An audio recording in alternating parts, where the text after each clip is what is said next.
I was literally on my belly when the bullets and the bombs were hitting the region there. So it was an experience for me. And of course, a big shot is a small shot who kept shooting. No matter what you're facing, no matter what your experiences are, you stay steadfast on the path. And that's the way you come to the end victorious. Normally, what has happened through the years, that has been the profession of minorities.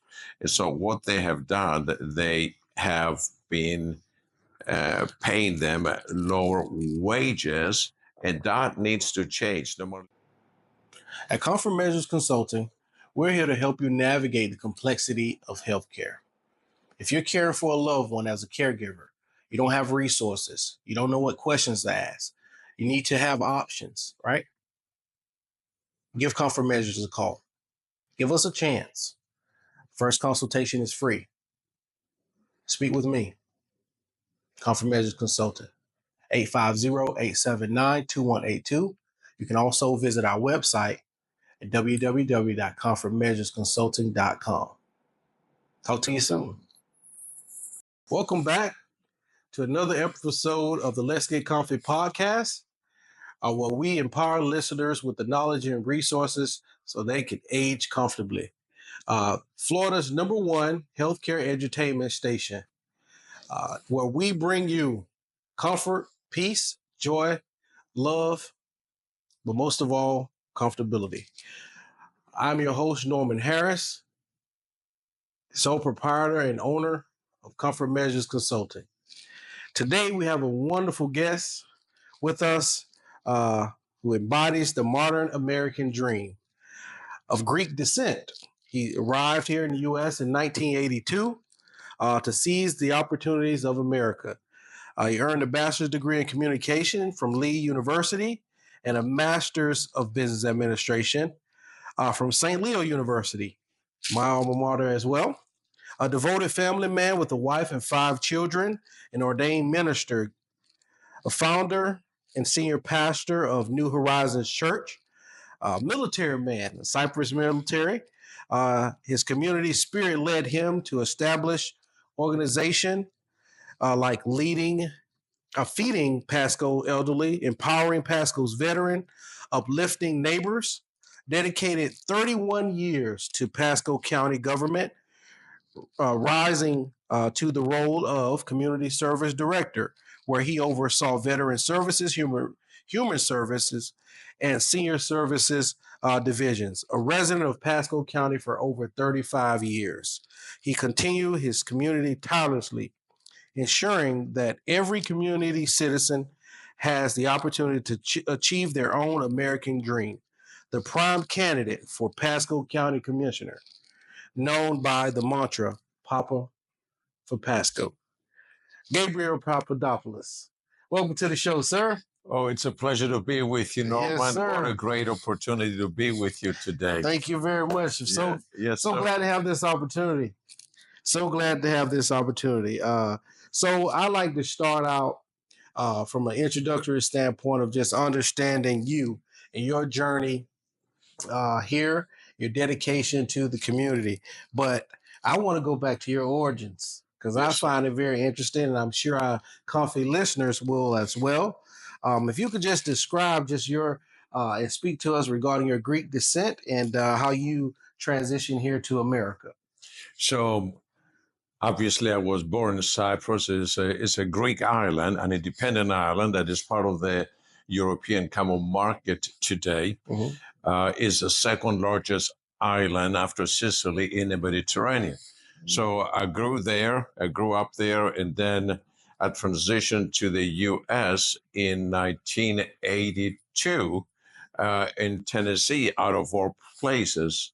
Tennessee? Yeah, a beautiful place, Tennessee. And I remember, in fact, after I was in Tennessee for a little while, I was traveling to New York, and the taxi driver asked me, "Where are you from?" He said, I said, Tennessee. And then he said, well, that's why you have got that wonderful Southern accent. So anyway, Tennessee. And later on, again, I was in the Washington, D.C. area. The same remark was made, and they thought I had a Southern accent. I guess it was a Greek Southern accent. Yeah. Obviously, I speak the Greek, and I write the Greek better than... Right, you came up with your own sort of accent. Yeah, yes, sir. So I went to school, obviously, here. I went to Lee University in Tennessee. That's where I've got my undergraduate degree in communication. And later on, once I transitioned to Florida in 1986, later on, I have got my master's in business administration, raising family and the kids here. And I started living in Dade City, actually. And from there, gradually, I transitioned from Dade City to Wesley Chapel, San Antonio, all the way to Newport Richie now. And that's where I have been serving for most of the 35 plus years, serving the entire county, actually. So you touched almost every community in Pasco County. Yes, sir. There is no corner of Pasco County that I'm not familiar with, right. including Triple Coochie. Triple what?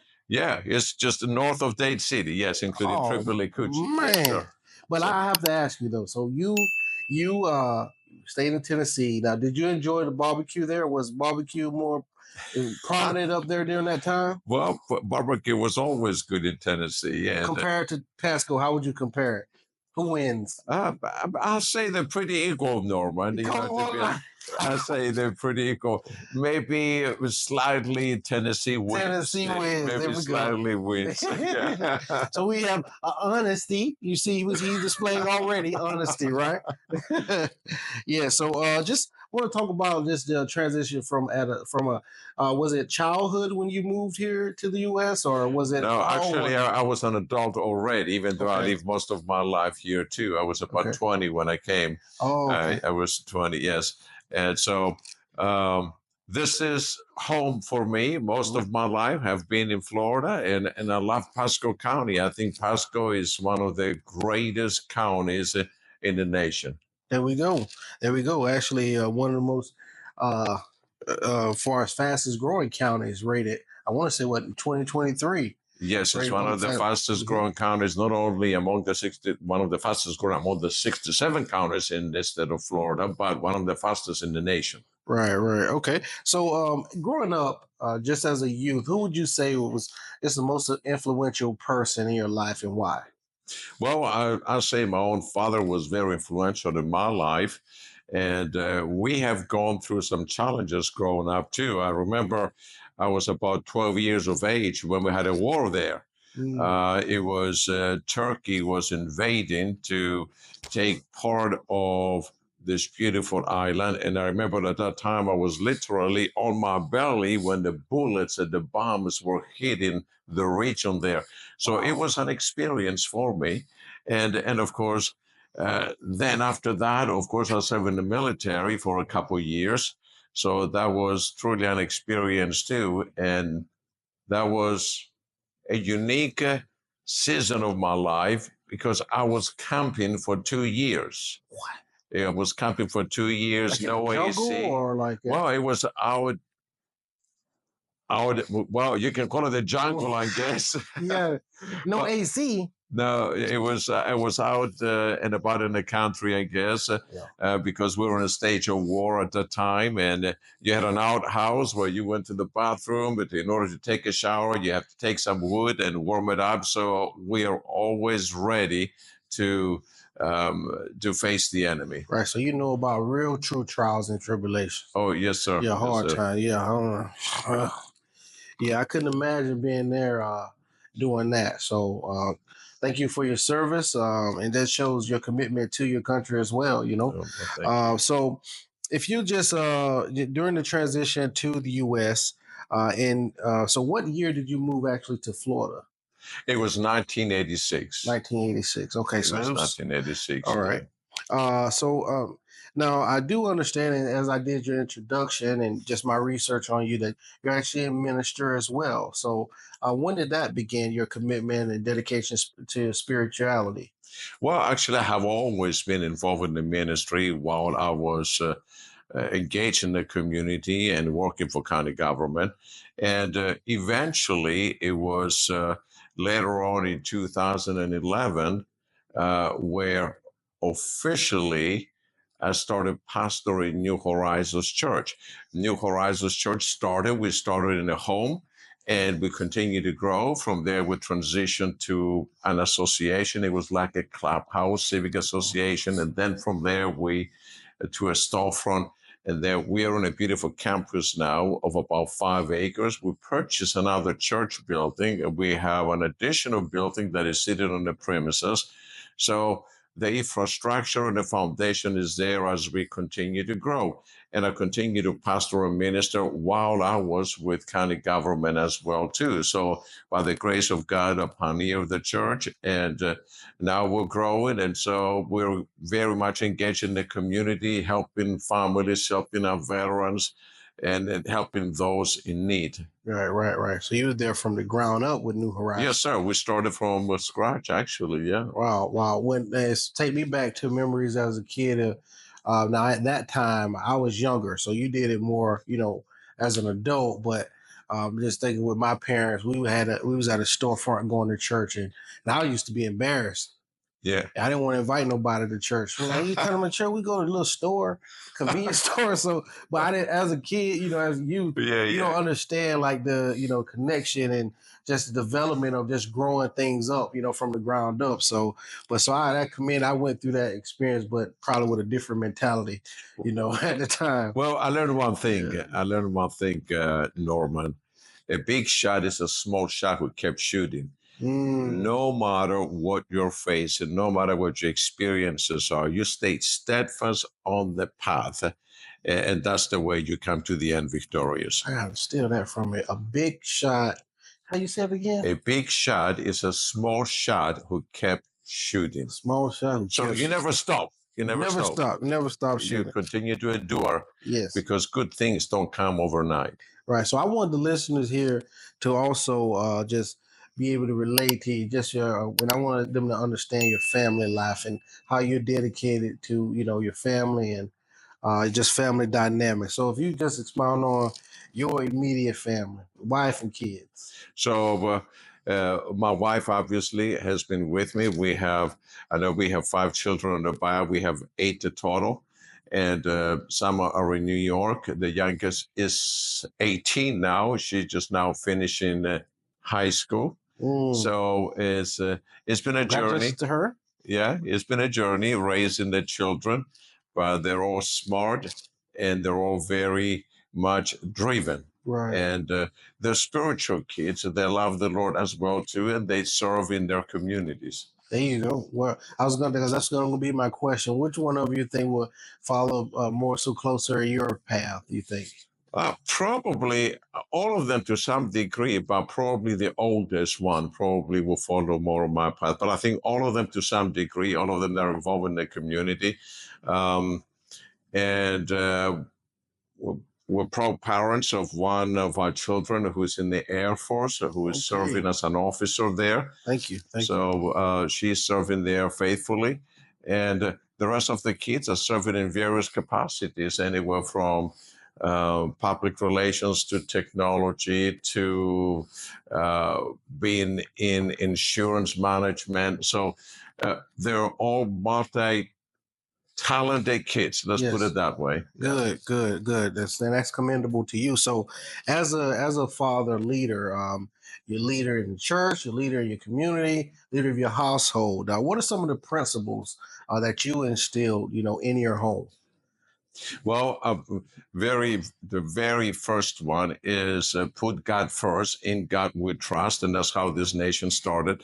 And you mentioned of mid-transition into the U.S. I think that's what makes me who I am, because this is the land of the brave and the land of the free. Mm-hmm. So, but that goes back to a cornerstone. In God we trust. So the Lord is first. and then everything else falls under that category, such as obviously your family, and of course, obviously everything that comes right under that, such as your ministry and your engagement in the community. Mm-hmm. I heard my pastor say, if you put your life in order how God decided it to be, God first, your family, your marriage, then that's the order that is designed, and things will fall into place. So that being said, you're the pillar of your family. You have your wonderful wife here today with you as well, supporting. When I first saw you, guess who I saw you with? Yes, my wife. Yes. Yep. You better have. Yeah, right? She's with me anywhere I go. Anywhere I go, she's glued next to me. Here we go. Hey, for a reason, right? So, how did you all meet? Oh, we met at the church, actually. Here you go. Yes, sir. That's the better place to find a spouse. I wouldn't search for a spouse anywhere else. Anywhere else. I think that's the better place. Yes. Right. And the 5 children later, right? Yeah. Yeah. So that's good. 5 and 3 later. Yeah. Got it. Well, combined. Yeah. Combined. Well, so what created that bond, and commitment? Well, I think the bond of commitment between both of us, it was the cornerstone that I share with you. It was our trust in the Lord. And that's how we have been united together. And we're both partners in serving in the community and also serving in the ministry too. We're very much engaged together. Got it. Yes, sir. Yes. And I did see you at the Lions Group, my first meeting there. And that shows your game that you were presenting, right? Yeah, that's correct. At the Bahamas Breeze, right? Yeah, yes. So, what was your first job here? First job here ever here in Pasco County? So I came to Pasco County and I transitioned smoothly. Actually, I remember, I was staying with good friends and I remember the gentleman spoke life into my life. He said, "You're going to be successful." He said, "You're going to be successful." And he was driving around to take me to find a job. During that time. And lo and behold, eventually, my very first job, it was working with juvenile delinquents as a counselor. So I've done that. It was a pretty interesting journey that I went through that. I did it for a short season. And I believe we touched the lives of some of the younger generation at that time to steer them into the right direction. That was my very first job. Yes. Very first job. Wow, that sounds like a challenge, honestly, to be honest. Yeah, I don't know if I want that job. I don't know. But so if you describe just your feeling in regard and your dedication to law enforcement, first responders, because you've always served, and I think those careers are people that really just put their life on the line and sacrifice, Absolutely. Yes, well, first responders and obviously police have always been very dear to my heart because I served as well in the military and I know what it is to put on a green uniform and hold a rifle. And of course, I served for decades in county government. Being a public servant takes dedication. I have been there, been in the trenches, especially when we have disasters or storms, and work closely with first responders. And I believe first responders are a cornerstone of the success of any society, and we need to honor them. And I was honored a privilege, actually, during my tenure with county government, to have under my oversight the Veteran Services Division. A great division that provided benefits and services to our veterans population. And believe it or not, we have about more than 1.5 million veterans in the state of Florida, and we get about 60,000 in beautiful Pasco County as well. Wow. About 60,000 vets in Pasco County. Wow, that's a lot. But that's great. That's great. So, do you see any challenges that you think they faced in law enforcement in regards to, maybe having the necessary resources? I think this is something I have seen through my years of serving with county government and now running for county commissioner. Of course, digging more into it and finding out that we need obviously more first responders and more police forces in Pasco County. We've grown rapidly, obviously, about 1,000 to 1,500 people are moving into the state of Florida daily, and we get our share here in the region about 100, 150 people. So definitely we need more first responders in Pasco County. And I think one of the challenges with first responders is wages too. I believe we came a long way. We have ways to go as well too, considering the fact that they're in the front line fighting for us. I believe, they need to be compensated well as well. Yes. So, because that determines the success of any community. Safety is a concern of anyone when they move into any region. Right. And when it comes to medical responses, you got it. Currently, let's say the average response time is about 12 to 15 minutes. And that is totally unacceptable. We really need to bring that response time down to 4 to 6 minutes will be ideal. So we can keep people alive when we call the fire rescue and the ambulance to show up to the scene. So these are some of the challenges, I believe, with first responders. So we need to honor them. We need to step behind them. I agree. Definitely with, every pasture now, if you ride now 54s, you see, apartment complex up now. And so you need to have the support for emergency services and individuals as well. So that is very important. So I want to transition now and let's talk healthcare, right? And this segment here, I want to educate, but also understand your dedication and work you've done as well in the healthcare arena. So why is this important to you? Well, healthcare is very important because that determines the wellness of any community, and that's why we need to pay close attention as a community grows and as you begin to see the new developments and the new apartment complexes. We need to ensure we have hospitals in place, clinics in place, and all the physician support and medical providers in place.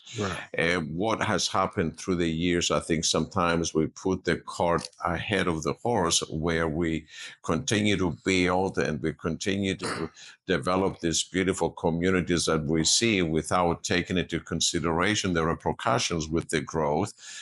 Because you got to remember, you're going to need transportation and expanding the roads, but at the same time, you need to make sure you have the right number of, let's say, first responders, fire stations. You need to ensure you have police in place. That's part of wellness as well, too, believe it or not. Yes. And you need to make sure you have the right number of hospitals within a specific mileage to accommodate this fast-growing population. Now, we have more than 600,000 in Pasco County, and within the next 10, 15 years, we're going to be over 1 million people. Yes. So we need to consider these factors of wellness every time a community grows. Yes. So we came a long ways. We have ways to go in Pasco County, and that is going to be one of my main drives as county commissioner. Thank you, sir. Yes, sir. So one of our Comfy supporters, Miss Gina Fay, she asked a question that I wanted to just pose to you as well. She said, why are caregiver wages so low? That's a good question. I'll tell you why, because it's sad to say when I dug into that sum is because normally what has happened through the years, that has been the profession of minorities.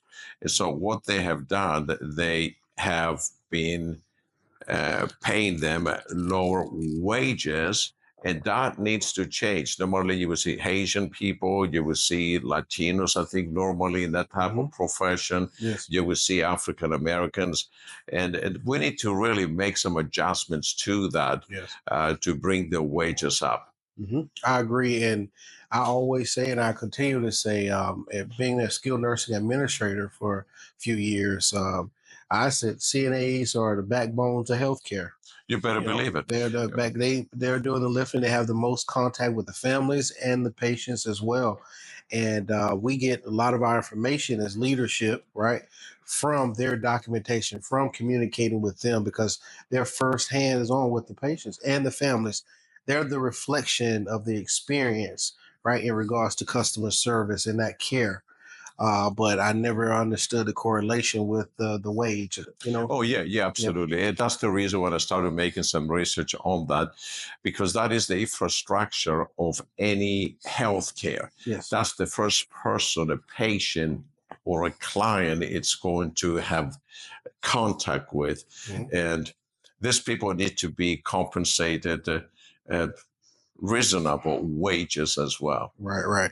So, what are some of the policies or initiatives that you will advocate for in regards to supporting caregivers? Well, as a county commissioner, obviously, is you are not in the post to directly Mm. make that decision. But this a county commissioner can do wonders, though.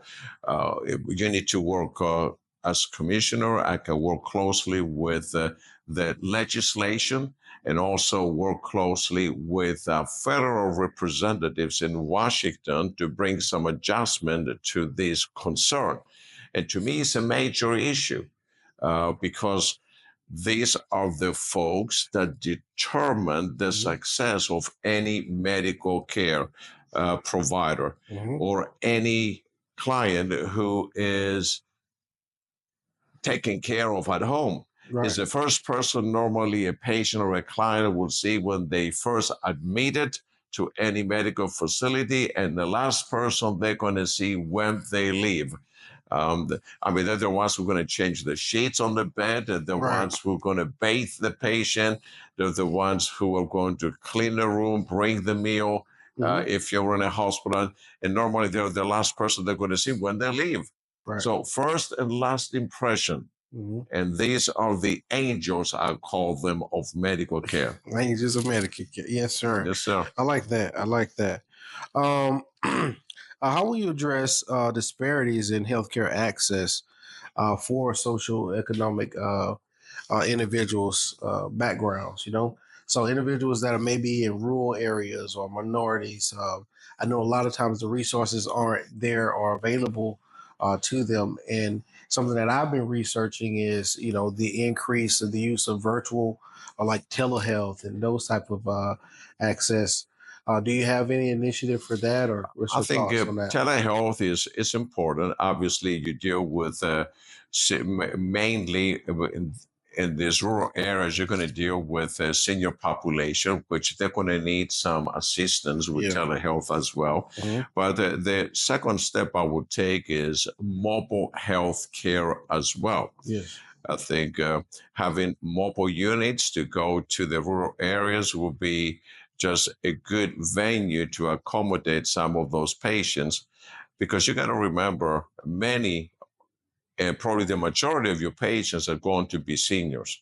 Mhm. And ironically, in Pasco County, more than 30% of the population are over the age of 60. And Mm. some of them are in remote areas, Right. especially on the eastern portion of the county Mhm. when you go north of Dade City. And some of the seniors need to have accommodations to receive the care. Right. Another method you can take, of course, is transportation. Some of them might be able to go to their medical appointments, but they're going to need some type of paratransit transportation to be picked up and taken to the medical facility.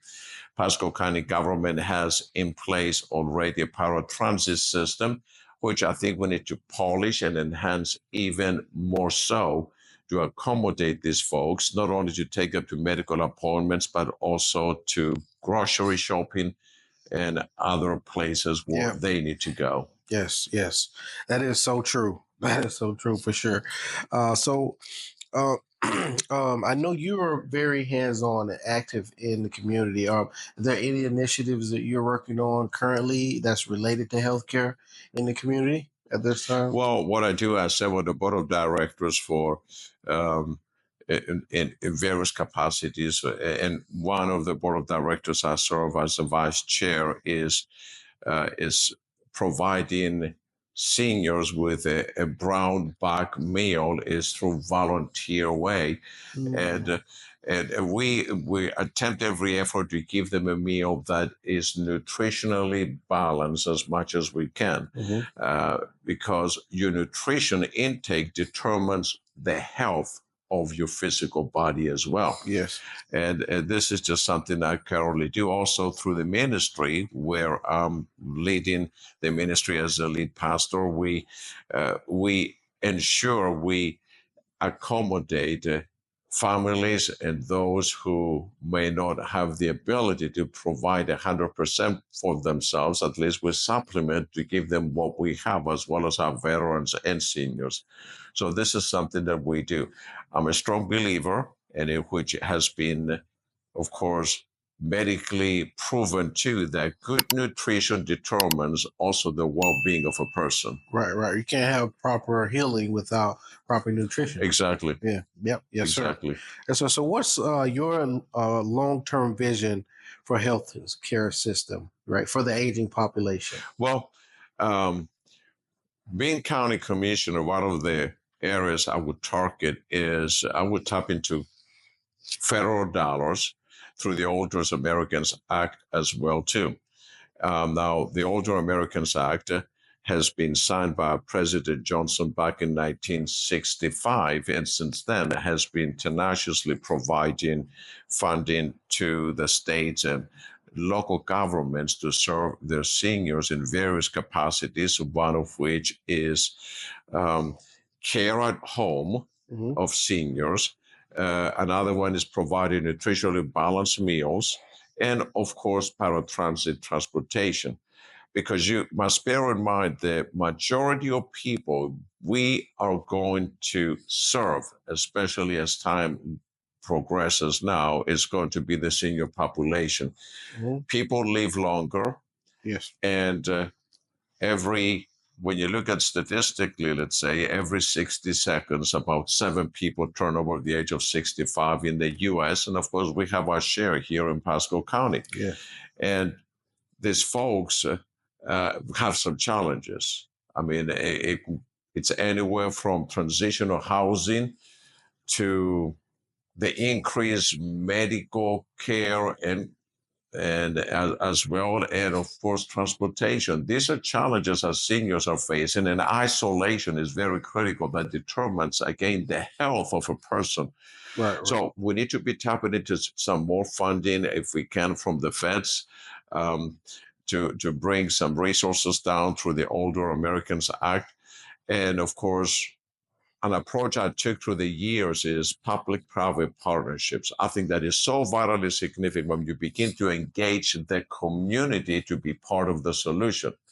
Sometimes we expect government to do it all, but that's impossible for government to do it all, Norman. So that's why you need to engage the community to be part of the solution.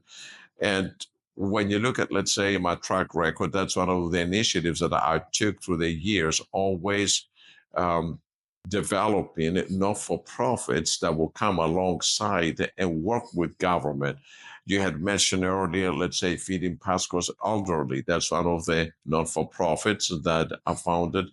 And I had a great team of people who work with me. And I'm glad it's going strong. And now it generates funding by engaging the community to offset the cost for seniors in Pasco County. So engaging the community is vital. Tapping into the Older Americans Act funding, I think, is important too, because you can, and of course, making sure that a senior stays in their home as long as possible. Aging in place. Yeah, absolutely. I know we have nursing homes out there, and sometimes, sad to say, it's inevitable you're going to have to place someone in a nursing home facility. But at the end of the day, a person ages so much better and they're so much more comfortable in their own home. If we can keep them in their home, is so much better. The average nursing home care, you're looking over $100,000. My goodness, now every year. That's a huge amount of dollars to come up with. And not every senior has $100,000, minimum for a nursing home facility. So if we can keep them at home as long as we can, that will be even better. Yes. How are we going to do that? Providing meals, providing paratransit for them, let's say, having qualified, good healthcare providers, CNAs to be there to help out, home health caregiver individuals. I think that can make a big difference in their journey of aging. Right. Okay, thank you. So one of the initiatives for Florida Healthcare Association is really focusing on the next generation of caregivers. So, as you stated sort of earlier, the population here with aging community is increasing, greatly, but however, the number of students or younger Gen Z that are going actually in the nursing field are decreasing. How can we sort of change that to help improve and increase the number of individuals that are taking the initiative to actually go into the field and provide care? I think it's something that needs to be instilled while a child is in school. We need to work closely with our district school board. Already, there are some initiatives. Years ago, I remember the district school board had a program used to be called the Tech Prep Program, because not every child who finishes high school is going to go to college. Right. So we need to educate them, make this type of training accessible to them, where we can train on demand health care providers while they're still in school by bringing curricular and training, Mm-hmm. on the job training, that within the last couple years of high school. I think that will make it a seamless transition. You finish high school, you had some schooling, you took some courses, but you had some on the job training Right. as you are graduating. You receive your high school diploma, but you know what? At the same time, you're certified as a Mhm. home health aide, Right. or you're certified as a certified nursing assistant. So when they finish, they have at least a door Mhm. wide open for them to start transitioning. Right. Because you had mentioned that the population increases, you're going to have more people who are going to demand these services. And it's so important that we are proactive instead of reactive when it comes to those type of needs. Right. But I think I see a lot of the challenges is just understanding and raising the awareness. Right. You look at there's many services out there such as palliative or hospice care, end of life planning that are accessible to individuals, but either have a misconception about it or it's not really marketed. Right. You don't see advertisement for care in regards to hospice. You don't see the marketing for students to actually take that initiative to get into the healthcare field, readily available, right? Most time you look on social media, you don't see those things. I agree with People you. want to look at the most flashier or sort of industries where you can, I guess, hit big and get rich. But how can we bring more awareness and promote the industry better?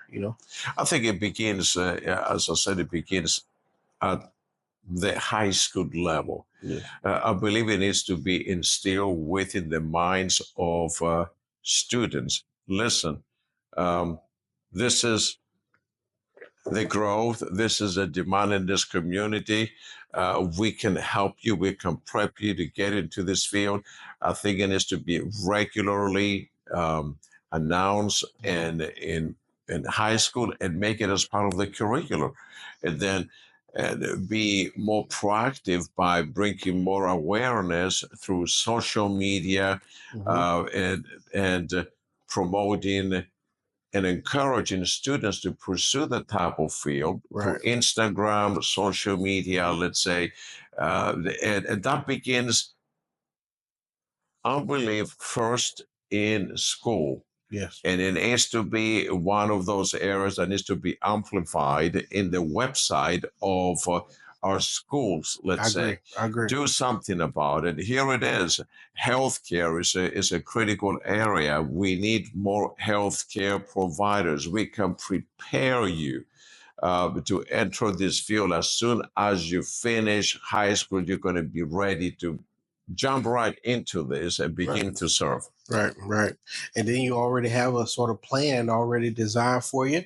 You have your career already set for you. Can you imagine? You're not looking for searching Age for 18, you get out of high school and you're already certified healthcare provider because you took courses and curricula that is going to be conducive of what you're going to do in the very near future. Right. You don't even have to wait another 2 years for that matter. We can prepare you. By the time you finish high school, you can step into that field immediately. Right. Florida is a hotbed for retirees, snowbirders, and what are some of the, I guess, changes, or is there any initiatives in regards to supporting our snowbirders that come down here and help us, I guess, have the flourishing Florida?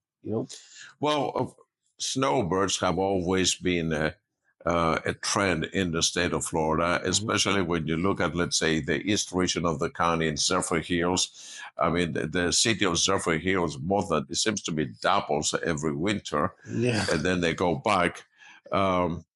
Snowbirds is a good segment of the population, but I think eventually as they age, many of them transition to Florida more permanently because they can't take the cold weather any longer up north, so they stay here.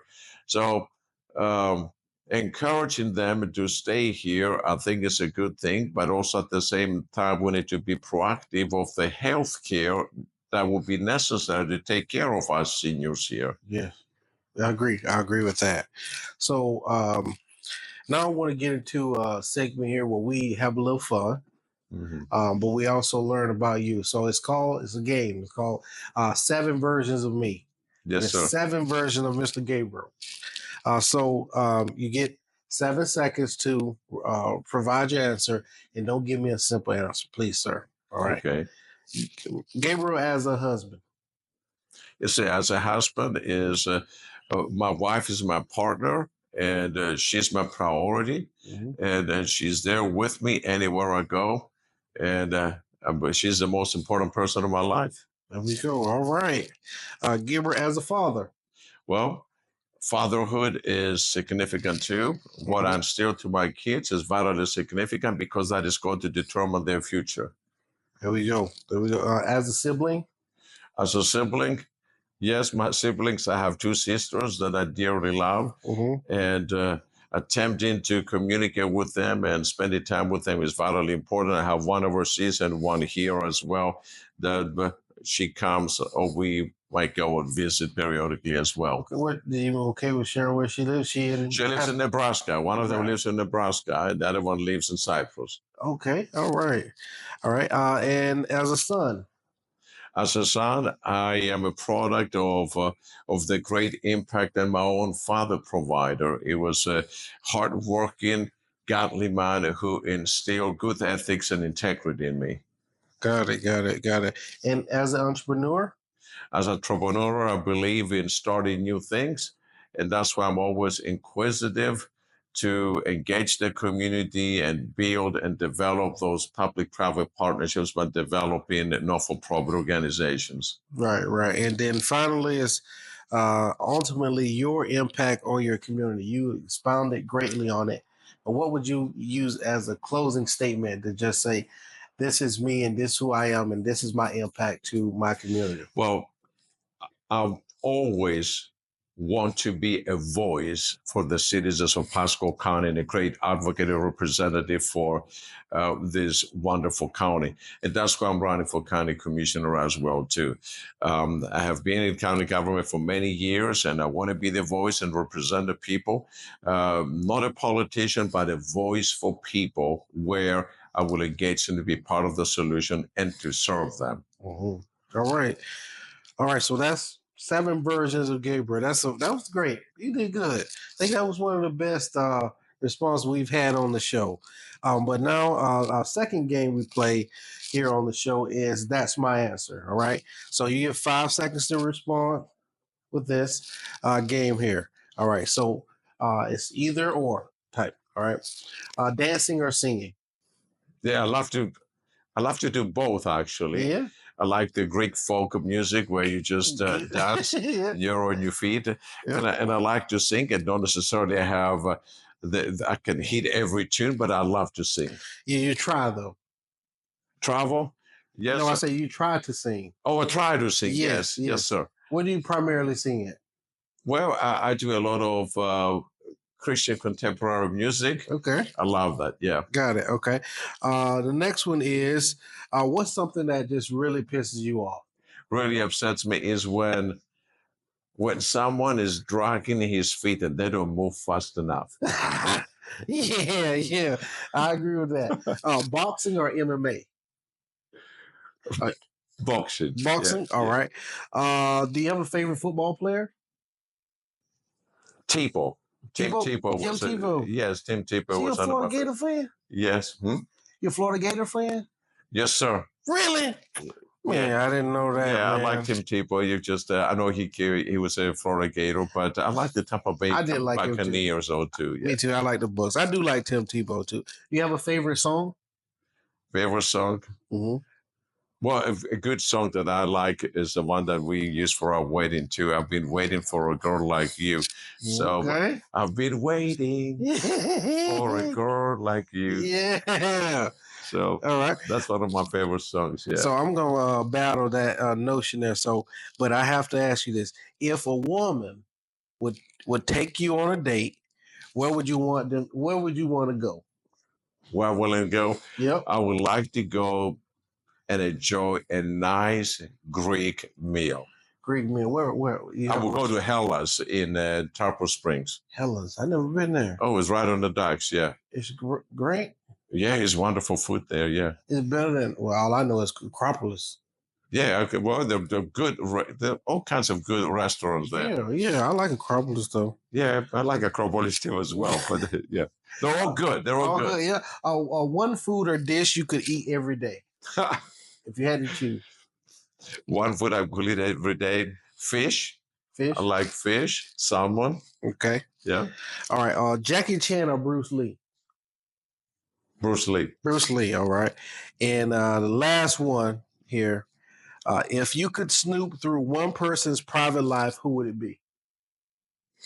Well, Get away with it. Get away with it too. to get away with It it. could be live, past person, whatever. One person. Ronald Reagan, Run away. And why? because I think he really he was a great leader and he left a great legacy behind him. I would like to find out more details about him, how he became such a successful leader. Got it. Okay, good, good. Well, I hope you enjoyed the game. It's good to see, your likes, dislikes. I thought you were going to say something about driving with the whole pissing me off. Like, Well, I thought about that because too. you've been in Pasco County, man, so you know people, man. Oh my God, I guess, yeah, that makes my blood boil sometimes. Yeah, so. it goes alongside of what I share. If someone is not moving fast enough, Oh yeah, it is. sweet That is little true. time, That's true. That's true. I don't want to end without going back to correct something. So you do have a blended family. Yes, sir. Blended family. So I don't want to overlook anyone as well. So that's wonderful, and congratulations to you all, and wish you much success. But as we wrap up here today, comfy listeners, we had a wonderful time here with Mr. Papadopoulos, running for county commissioner to support our needs here in Pasco County. Someone that's been here over 30 years, dedicated to us over 30 years, actively in the community, wonderful spirituality, spiritual connection, a man of great foundation, man that believes in family, great dynamics in his family, right? Great fostering the leadership, and you see it within his children. So a great person, gave me an opportunity, right? Only met him short, brief period of time, and for him to just open his arm up and say, you know what, I'm gonna give this guy a chance. He don't even know me at all very well. And to just have access to him via a phone call, his real phone number, right? Real responses.